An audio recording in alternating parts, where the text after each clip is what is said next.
em cavalos brancos e vestidos de linho fino, branco e puro. E da sua boca saía uma aguda espada, para ferir com ela as nações, e ele as regerá com vara de ferro, e ele mesmo é o que pisa o lagar do vinho do furor da ira do Deus Todo-Poderoso.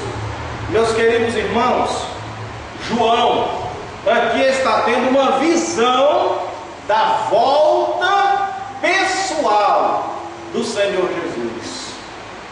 A volta de Jesus, a volta pessoal do Senhor Jesus é um evento literal, ou seja, vai acontecer mesmo. Jesus vai voltar a esta terra, a este mundo, não mais como o Cristo humilhado, que foi crucificado, cuspido e morto, não, mas como o Rei dos Reis e Senhor dos Senhores. Então a volta de Jesus é real, é literal, é verdadeira, vai acontecer, mas a visão, as características dessa visão são simbólicas. Aleluia. E eu quero ensinar para os meus amados irmãos como é que você, lendo uma profecia, lendo um texto da Bíblia, como é que você identifica uma passagem simbólica. Como é que nós aprendemos a identificar uma passagem simbólica? Nós vimos aqui, irmãos, o seguinte, que ele se apresenta montado sobre um cavalo branco, amém? Amém. Os seus olhos como chamas de fogo, na sua cabeça muitos diademas, a sua roupa é uma veste salpicada de sangue, os exércitos do céu estão o acompanhando, e da sua boca sai uma espada, amém? Aonde está a identificação de que a volta de Jesus, sim, é literal, mas essa visão é simbólica? Alguém dos irmãos sabe identificar? Pode falar, irmão. A espada sai da boca. Isso. Quando fala aqui no versículo 15, que da sua boca sai uma espada, está dando a identificação de que é uma visão simbólica. Literalmente sai uma espada da boca de Jesus? Não. Então, se a espada é simbólica, todo o resto da visão é simbólico. Amém, irmãos? Amém. Glória a Deus. Então vamos ver essa simbologia, né? Glória a Jesus. A visão simbólica da volta de Jesus. A volta de Jesus é literal, mas essa visão é simbólica. Mas vamos ver o que a Bíblia diz sobre a volta de Jesus. Amém? Amém. Então vamos lá, bem rapidinho. Apocalipse capítulo 1, versículo 7.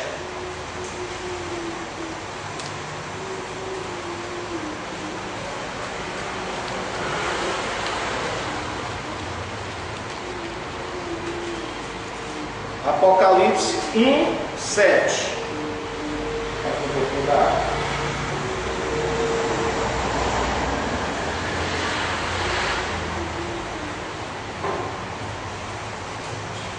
Eis que vem com as nuvens, e todo olho o verá, até os mesmos que os traspassaram, está falando dos judeus, e todas as tribos da terra se lamentarão sobre ele, sim, amém. Eis que vem com as nuvens, e todo olho o verá. Está falando da volta literal de Jesus à terra. Amém, irmãos? Vamos continuar vendo sobre isso. Atos capítulo 1. Atos capítulo 1, capítulo 1, versículos 9 a 11. Diz o seguinte: e quando dizia isto, vendo eles, foi levado às alturas, e uma nuvem o recebeu, ocultando aos seus olhos. Estando com os olhos fitos no céu, enquanto ele subia, eis que junto dele se puseram dois varões vestidos de branco, os quais lhe disseram: varões galileus, por que estáis olhando para o céu? Esse Jesus que dentre vós foi recebido em cima, há de vir, assim como para o céu o vistes ir. Amém? Ele vai voltar literalmente, do jeito que a igreja, que os seus discípulos, 500 pessoas mais, viram subir, da mesma forma ele vai descer. Amém, irmãos? Glória a Deus. Vamos continuar vendo mais. Mateus capítulo 24, versículo 29 a 30.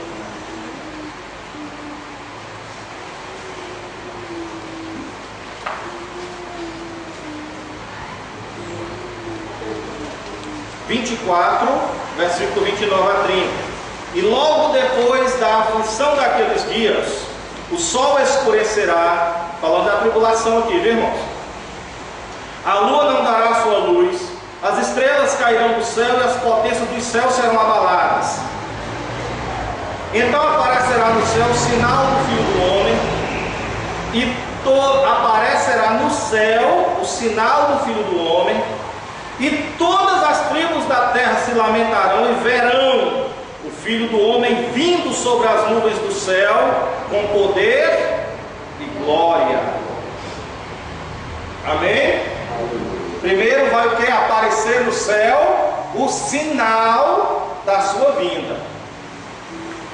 Creio que seja um clarão muito grande. Eu acredito que seja assim. Todo mundo vai ver esse sinal antes, depois ele vai aparecer. E ele não vai voltar escondido, ele não vai voltar oculto, ele vai voltar para todo olho ver. Amém, irmãos? Ele vai voltar lá sobre a terra de Israel.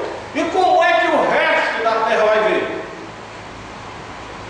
É possível ver o sinal fora da terra, o clarão. Mas quando ele entrar na nossa atmosfera, ele vai ficar localizado.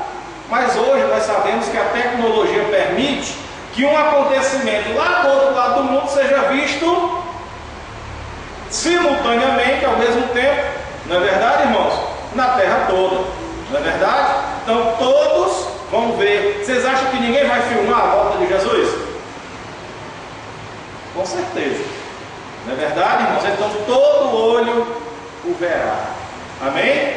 Os que estiverem lá na região do Oriente Médio vão ver literalmente ele descendo. E os que estiverem do outro lado do mundo, como no Brasil, né, na Austrália, vão ver através de via satélite. Amém? Glória a Deus. Mas ele vai voltar literalmente, né? Glória a Deus. Querem ver mais um? Judas, versículo 14 e 15, é o último livro antes de Apocalipse, é a última carta. Judas. Esse aqui não é os Iscariotes não, viu, irmão? Esse Judas aqui é o irmão do Senhor.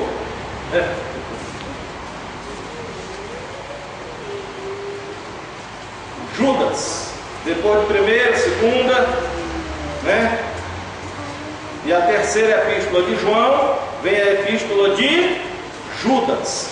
Aí nós vamos ver, como só tem um capítulo, né? Glória a Deus, vamos ver só o versículo 14 e 15. E destes profetizou também Enoque, o sétimo depois de Adão, dizendo: eis que é vindo o Senhor com milhares de seus santos, para fazer juízo contra todos e condenar dentre eles todos os ímpios, porque as suas obras de impiedade que impiamente cometeram, e por todas as duras palavras que os ímpios pecadores disseram contra ele. Amém? Aqui está dizendo que Enoque, aquele que foi trasladado, teve uma visão da volta de Jesus. Glória a Deus. Teve uma visão da volta de Jesus, né, irmãos? Esse trecho, irmãos, ele foi tirado de um livro que hoje é considerado apócrifo, que foi escrito 110 anos antes do Senhor Jesus vir à terra, mas Judas faz uma referência a ele. Ele não está autenticando o livro. Amém, irmãos? Mas está nos mostrando que Enoque teve essa visão. Amém? Glória a Deus. Agora, o que nós não podemos misturar e confundir é essa volta pessoal e literal de Jesus com o arrebatamento da igreja. É o que muita gente tem feito confusão. O pessoal diz assim: irmão, Jesus está voltando. Aí junta a volta de Jesus com o arrebatamento. Mas não é, irmãos. O dia do arrebatamento, Jesus não vem para as pessoas verem. Só quem vai ver é a igreja. Só quem vai ver são aqueles que vão subir. E na verdade Jesus não vai tocar esse chão, ele vai ficar nas nuvens, nos ares. A igreja é quem vai subir ao encontro do Senhor nos ares. Amém, irmãos? Aí depois vem a grande tribulação. 7 anos depois do arrebatamento é que vai acontecer a vinda literal do Senhor Jesus. Aí ele já vem com a igreja e não para a igreja, e já vem com seus santos e anjos. Amém? 7 anos depois. O pessoal junta uma coisa com a outra e pega os sinais literais da volta de Jesus literal, de Mateus capítulo 24, e coloca como se fossem os sinais do arrebatamento. Não, irmão. A vinda de Jesus é um evento, o arrebatamento é outro. O arrebatamento vai acontecer antes da grande tribulação. A vinda pessoal de Jesus vai acontecer depois da grande tribulação. E a tribulação vai durar quanto tempo? 7 anos. Vai acontecer um tempo de 7 anos de separação desses dois eventos. Durante esses 7 anos que vai haver tribulação na terra, a igreja vai para onde? Para o céu. Primeiro, participar do tribunal de Cristo. Depois, das bodas do Cordeiro. Amém? E enquanto isso, a grande tribulação está acontecendo na terra. Não é verdade, irmãos? Glória a Deus. Aí os irmãos decidem de qual dos dois eventos quer participar.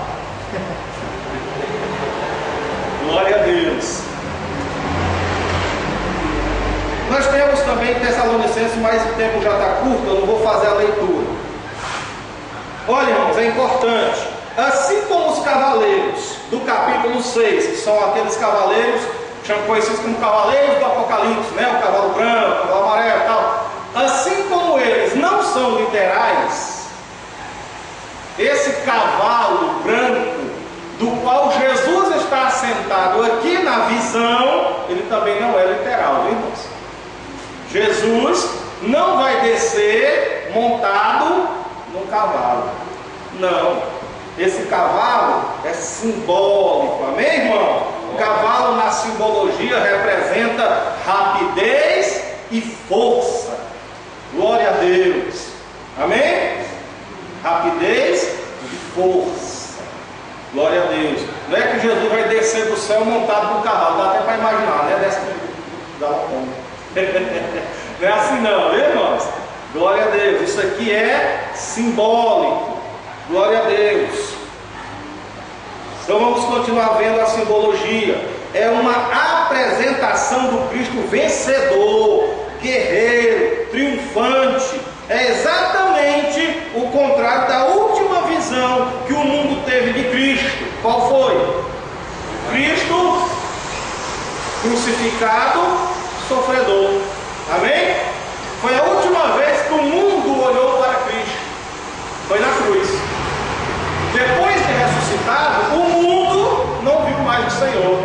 Quem viu o Senhor foi a igreja, os seus apóstolos, e depois 500 testemunhas, mas o mundo não viu mais. A última visão do mundo em Cristo foi ele na cruz. Não é verdade, irmãos?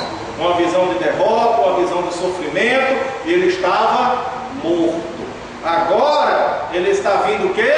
Triunfante, vencedor, exaltado, todo-poderoso, completamente diferente. Glória a Deus. Terminando, vai dar tempo.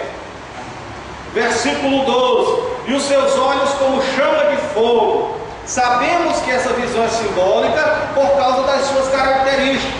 Os olhos, como chama de fogo, simbolizam o quê? Onisciência, prescrutação, conhecimento de tudo, ou seja, ele tudo sabe e ele tudo vê. Amém, irmãos? Não é que alguém vai olhar para Jesus depois que ele descer e quando olhar para ele vai ter 2 tochas de fogo no lugar dos olhos dele, não. Isso é simbólico. Significa onisciência, prescrutação, conhecimento. Eu sei as tuas obras, eu estou te vendo. Amém, irmãos?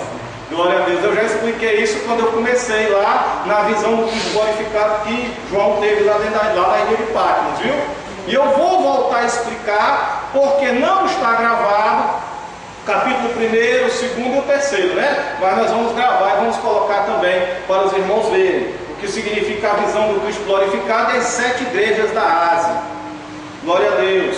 Versículo 13: vestes salpicadas de sangue, simboliza que ele é vencedor de uma grande batalha. Isaías, capítulo 63, versículo 1 a 3. Isaías, Antigo Testamento.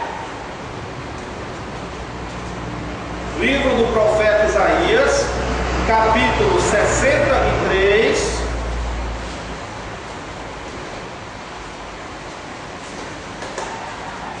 Glória a Deus. Versículo 1 a 3. Quem é esse que vem de Edom e Boza, com vestes tintas? Este é o glorioso em sua vestidura, que marcha com a sua grande força. Eu que falo em justiça, poderoso para salvar. Por que está vermelha a tua vestidura e as tuas vestes como daquele que pisa as uvas no lagar? Eu sozinho pisei o lagar, e dos povos ninguém se achava comigo. Eu os pisei na minha ira e os esmaguei no meu furor, e o seu sangue salpicou as minhas vestes, e manchei toda a minha vestidura. Simbolicamente falando, suas vestes salpicadas de sangue, o vencedor de uma grande batalha. Amém, irmãos? Simbólico, sim ou não? Toda essa visão é simbólica. Glória a Deus. Vamos continuar. Voltando para Apocalipse. Versículo 14. Vamos ver o que diz. E seguiam nos exércitos do céu, que há no céu em cavalos brancos e vestidos de linho. Ora, se o cavalo em que Jesus está montado não é literal, esses cavalos também do restante do seu exército também não é. Amém, irmão? Tudo isso aqui faz parte da mesma visão simbólica. Amém? Glória a Deus. Porque, vamos ver, na sua vinda ele vem trazendo um grande exército. Jesus abriu mão da ajuda desse exército no tempo da sua humilhação. Vocês sabiam disso? Mateus capítulo 26, versículo 53.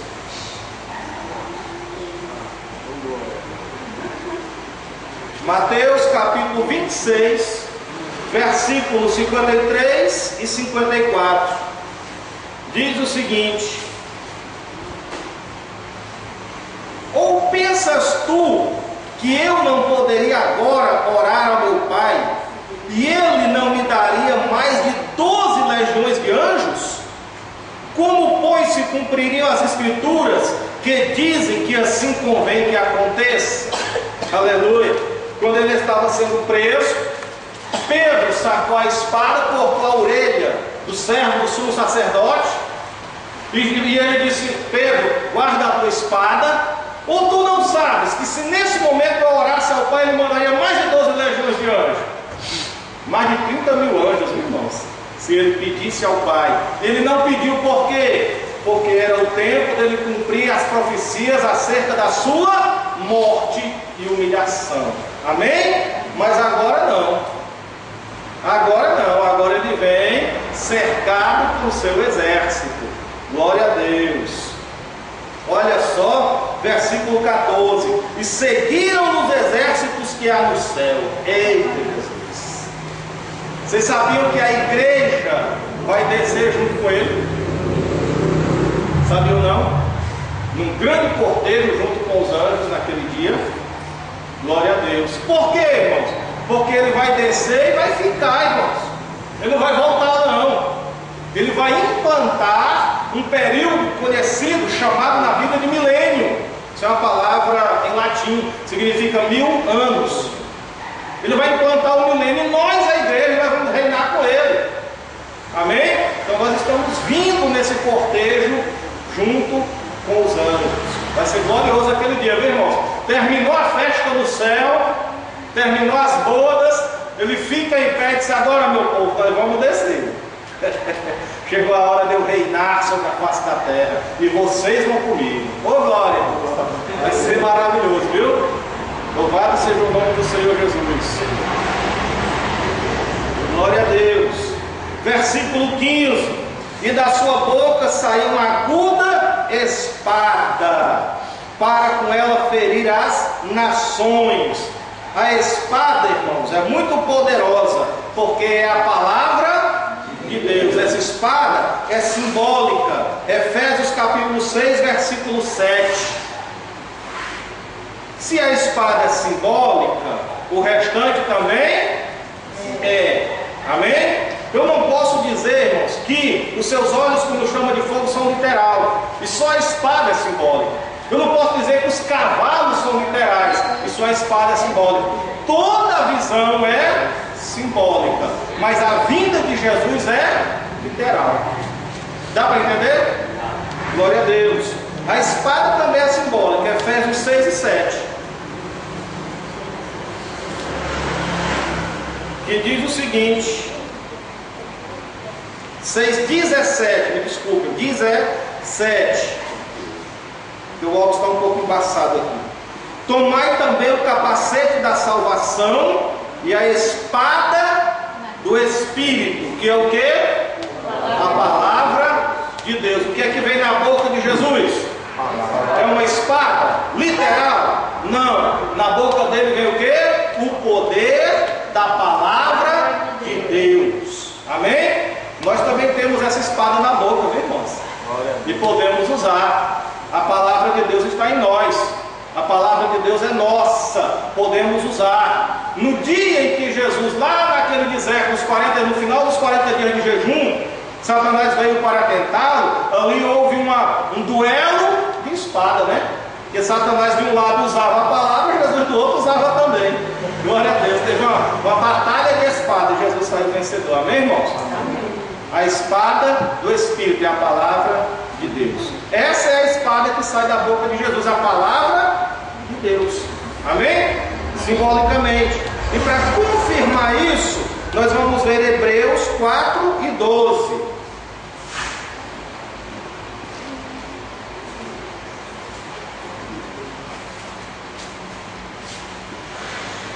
Glória a Deus. E diz o seguinte, Hebreus 4 e 12. Porque a palavra de Deus é viva e eficaz, e mais penetrante do que qualquer espada de 2 gumes, que penetra até a divisão da alma e do espírito e das juntas e medulas, e é apta para discernir os pensamentos e as intenções do coração. A palavra de Deus é mais afiada do que uma espada de 2 gumes. Amém? E lá em Apocalipse diz que é com essa espada que ele vai ferir as nações. E daqui a pouco nós vamos ver como é que ele vai fazer isso. Como é que ele vai ferir as nações. Glória a Deus. Versículo 16, leitura rápida. E na sua veste e na sua coxa tem escrito este nome: Rei dos Reis, Senhor dos Senhores. Amém? Jesus veio a primeira vez como Cristo humilhado. Não é verdade, irmãos? Como servo, como Cordeiro de Deus.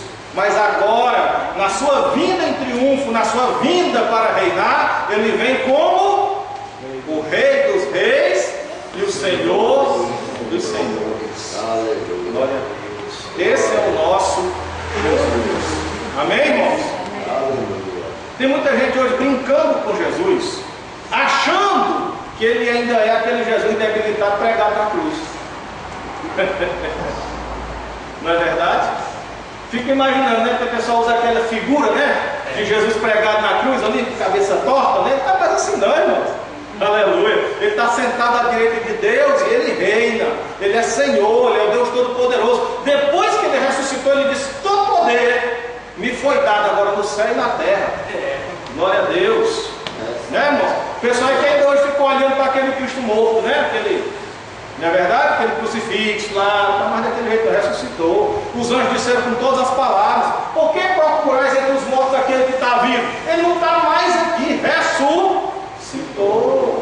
Glória a Deus. O pessoal ainda hoje tem por aí uma tal de uma procissão do Cristo morto. Não é verdade? Meu Deus, ele está vivo e ele reina, irmãos. Versículo 17 e 18. E vi um anjo que estava no sol, e clamou com grande voz, dizendo a todas as aves que voavam pelo meio do céu: vinde, ajuntai-vos à ceia do grande Deus, para que comais a carne dos reis, e a carne dos tribunos, e a carne dos fortes, e a carne dos cavalos, e dos que sobre eles se assentam, e a carne de todos os homens, livres e servos, pequenos e grandes. É a ceia do grande Deus. Não podemos fazer confusão e nem misturar a ceia do grande Deus com as bodas do Cordeiro. Amém? As bodas do Cordeiro vai acontecer aonde? No céu, durante o período da tribulação aqui na terra. Já a ceia do grande Deus vai acontecer na terra. É Deus convidando os animais, as aves, os urubus, para comer a carne daqueles que vão ser mortos na batalha do Armagedon. Glória a Deus. Essa é a ceia do grande Deus, né? A ceia do grande Deus é as aves comendo a carne daqueles que serão mortos na batalha do Armagedon. Versículo 19, terminando. E vi a besta e os reis da terra e os seus exércitos reunidos para fazerem guerra àquele que está assentado sobre o cavalo e ao seu exército. Versículo 19 está narrando a batalha do Armagedon. Amém? Vocês querem ver a batalha do Armagedon lá no Antigo Testamento profetizado? Zacarias capítulo 14, versículo de 1 a 4. Só falta um versículo, que é o 20. Nós já vamos encerrar. Zacarias capítulo 14, versículo 1 a 4. Zacarias é o último livro antes de Malaquias. Se você pegar Mateus, você volta para Malaquias, você volta e chega em Zacarias. Zacarias capítulo 14, versículo 1 a 4 diz o seguinte: e eis que vem o dia do Senhor, em que os seus despojos se repartirão no meio de ti, porque eu ajuntarei todas as nações para a peleja contra Jerusalém, e a cidade será tomada, e as casas serão saqueadas, e as mulheres forçadas. Metade da cidade sairá para o cativeiro, mas o resto do povo não será expulso da cidade. E o Senhor sairá a peleja contra essas nações, como pelejou no dia da batalha.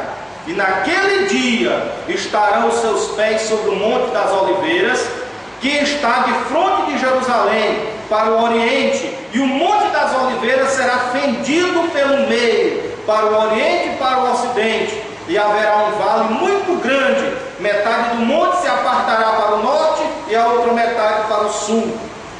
E fugireis pelo vale dos meus montes, porque o vale dos meus montes chegará até a zero. E fugireis assim, fugireis como no dia do terremoto do rei Uzias, rei de Judá. Então virá o Senhor meu Deus e todos os seus santos contigo, ó Senhor.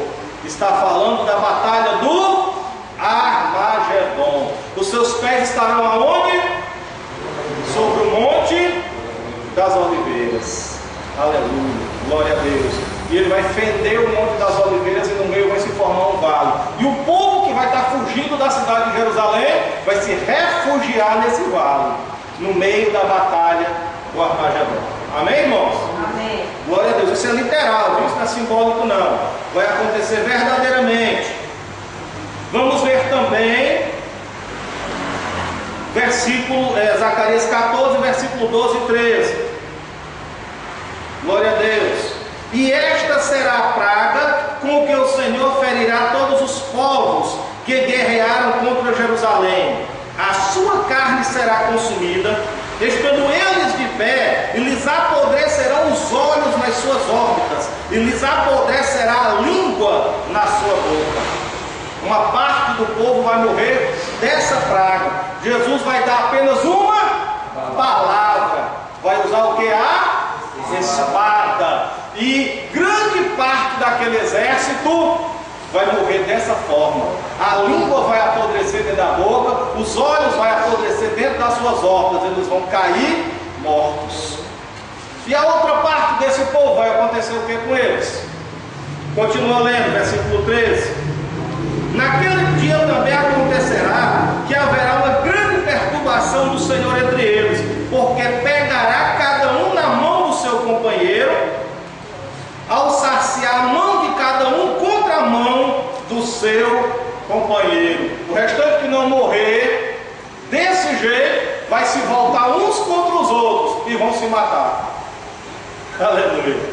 E assim todos os exércitos que estarão reunidos naquele dia serão mortos. E vai haver uma grande mortandade. Os corpos ficarão no vale de Josafá, ali expostos, e as aves do céu vão comê-los. Amém, irmãos? Amém. Glória a Deus. E assim o Senhor Jesus vai vencer aquela batalha. Mas nem o anticristo, nem o falso profeta não vai morrer. Nem vai lhes apodrecer os olhos e nem a língua, e ninguém vai voltar contra eles para matar. Vocês sabiam disso? Eles vão ser capturados vivos. Glória a Deus. Versículo 20. E a besta foi presa, e com ela o falso profeta, que diante dela fizeram os sinais, com quem enganou os que receberam o sinal da besta e a adoraram. Adoraram a sua imagem. Estes dois, está falando de dois homens, foram lançados vivos no ardente lago de fogo e enxofre. Eles vão ser capturados vivos e vão ser lançados aonde? No lago de fogo. Vivo ou morto? Vivo.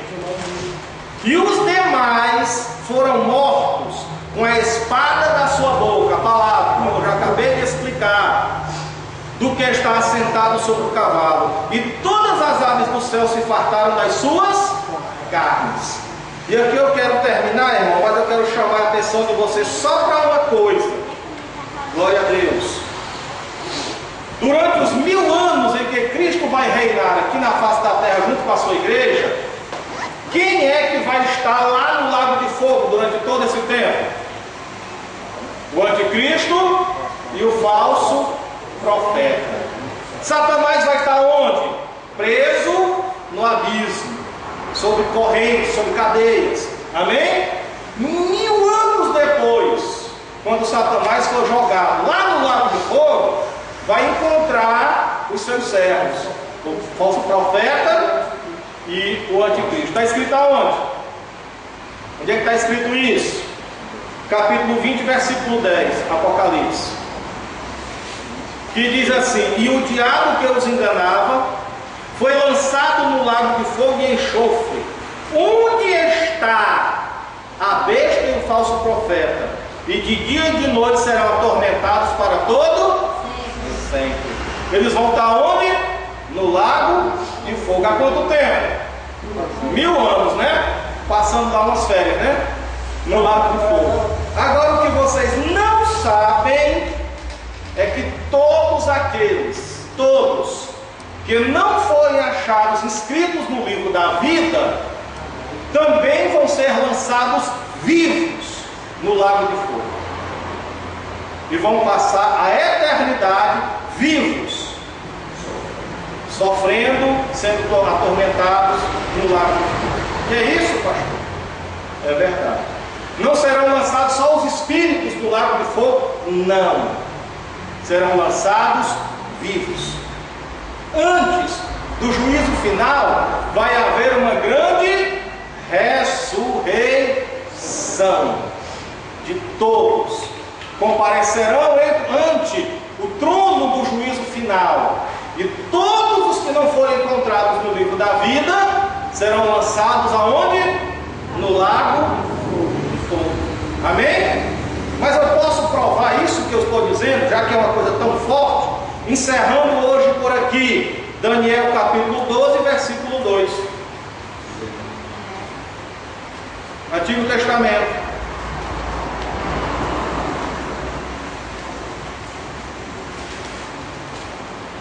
Daniel capítulo 12, versículo 2. Acaba a questão.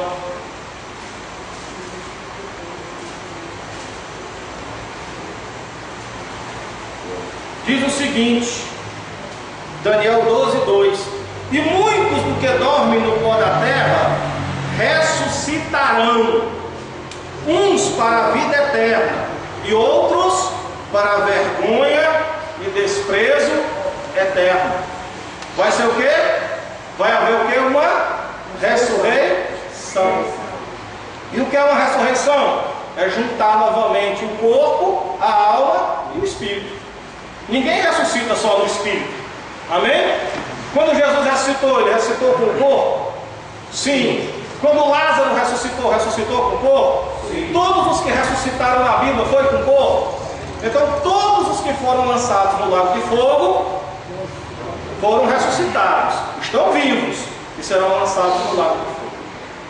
Esse lago de fogo é um fogo que não consome, parecido, né? Não é igual, não é. Que aquele fogo era da glória de Deus, com aquele fogo que ardeu sobre a sarça, mas não consumia.